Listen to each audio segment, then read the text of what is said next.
What if I told you there was once a nation so vast? It stretched across 11 time zones. A nation so powerful. Its mere existence terrified the world. It controlled space, nuclear weapons, half of Europe, and the minds of millions of people. This was not a kingdom. It was not a democracy. This was the Soviet Union, the greatest experiment in socialism the modern world has ever seen. And then, in just a few short years, all fell apart. From its ashes, 15 independent nations were born, including modern Russia, Ukraine, Kazakhstan, and Estonia. But why was the USSR created? Why did it collapse so suddenly? And how did it shape the world we live in today? Let's dive deep into the rise, fall, and legacy of the Soviet Union.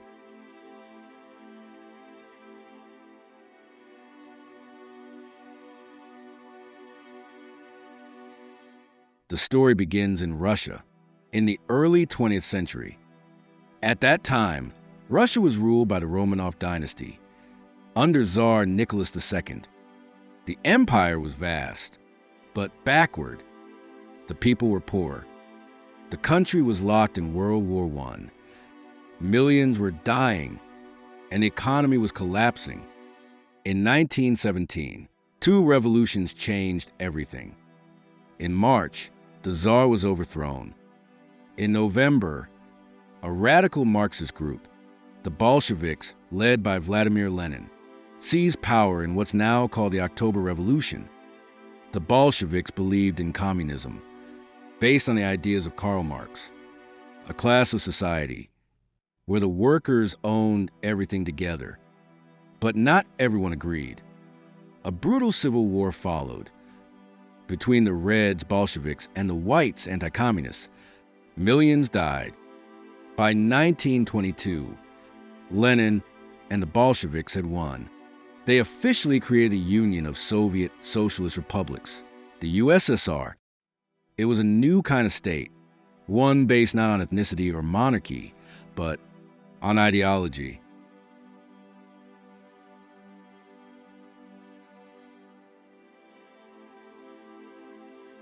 After Lenin died in 1924, a new leader emerged, Joseph Stalin. Under Stalin, the USSR transformed rapidly. He launched massive five-year plans to industrialize the country. Entire cities were built from scratch. Steel, coal, and electricity output skyrocketed.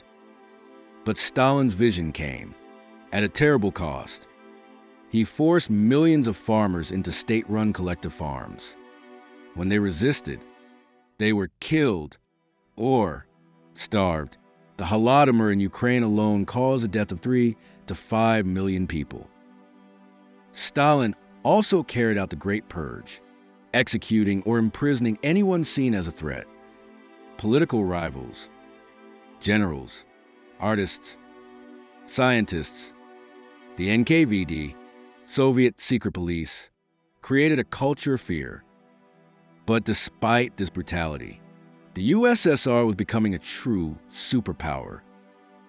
When World War II broke out, the Soviets were initially neutral, but in 1941, Hitler invaded the USSR. The Soviet Union bore the brunt of the war, losing 27 million people, but ultimately played a decisive role in defeating Nazi Germany. After the war, the USSR expanded its influence across Eastern Europe, creating communist governments in Poland, Hungary, East Germany, and more.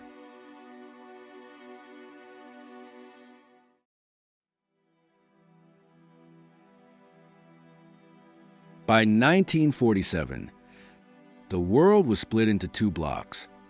The Western Bloc, led by the USA and NATO, the Eastern Bloc, led by the USSR and the Warsaw Pact. This began the Cold War, a conflict not fought with armies, but with spies, nuclear weapons, propaganda, and ideology. The Soviet Union developed the atomic bomb in 1949. In 1957, it launched Sputnik, the first satellite, starting the space race. It supported communist revolutions across the world. China, Cuba, Vietnam. Inside the USSR, life was tightly controlled. The KGB monitored citizens. Religion was discouraged. But many people believed in the Soviet ideal, a society built on equality, education, and strength. Education and science were heavily promoted. Women were encouraged to work. Healthcare and housing were provided. Yet beneath this progress, deep problems were growing.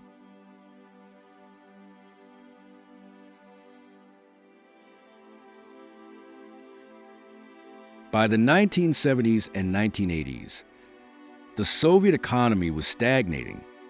Central planning led to shortages. Corruption spread.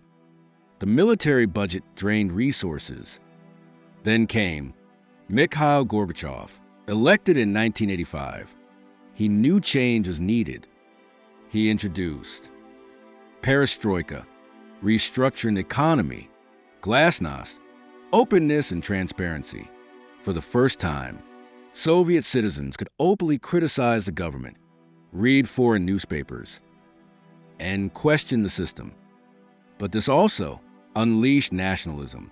Republics like Lithuania, Estonia, and Georgia began demanding independence. In 1989, the Berlin Wall fell. The Soviet grip on Eastern Europe collapsed.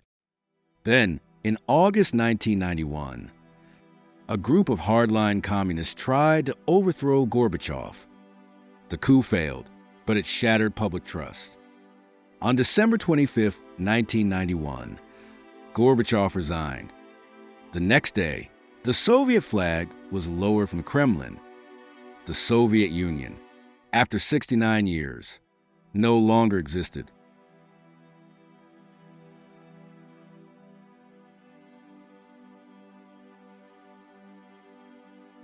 From the ruins of the USSR, 15 new countries emerged. Russia, Ukraine, Belarus, Kazakhstan, Uzbekistan, Turkmenistan, Kyrgyzstan, Tajikistan, Armenia, Azerbaijan, Georgia, Estonia, Latvia, Lithuania, Moldova, each took its own path. Russia, under Boris Yeltsin, became the USSR's legal successor. It took the Soviet seat at the UN. But the 1990s were chaotic: hyperinflation, poverty, oligarchs. The Baltic states, Latvia, Lithuania, Estonia embraced the West, joining the EU and NATO. Ukraine retained deep ties with Russia, but later it moved toward Europe, sparking tension. In 1999, Vladimir Putin rose to power. He rebuilt the Russian state, but rolled back freedoms.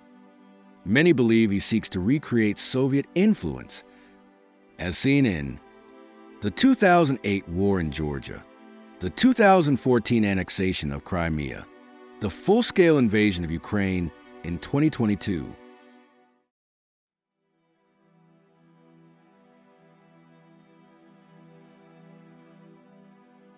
The fall of the Soviet Union was not just the collapse of a country.